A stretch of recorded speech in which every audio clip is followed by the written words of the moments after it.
Artifacts in this exhibit are some of the finest artifacts from the collection of Hebrew University in Jerusalem, and they represent the times and places of Bible stories.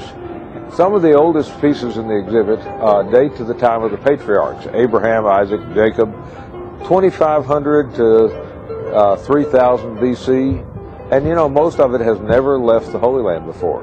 The idea was to try and find the thread to connect the artifacts and actually to build a story, a full story, starting from Abraham, going all the way through history to Jesus. As a kid, I remember looking through the illustrations of the Bible made by Gustave Doré.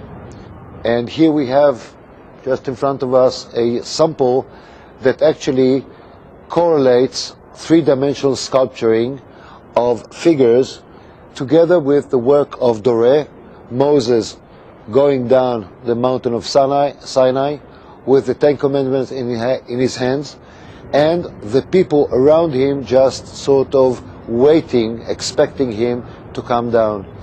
And actually, this kind of relationship between the three-dimensional sculptures and the work of Doré, printed on semi-transparent gauzes, so it's not a solid kind of panel in front of you, but you can see through. That's exactly life. And that's exactly the kind of language that we are trying to create here, using those four elements, meaning the artifacts, the explanation, the text parallels, the Doré on semi-transparent gauze, and the sculptures and the scenery. Eliyahu was trying to give people a feel for what a tour of Israel might be like. You see the buildings and the trees, and then artifacts you might see in the museums. The Isaiah Scroll is part of the Dead Sea Scrolls, which is arguably the most important archaeological find of all times.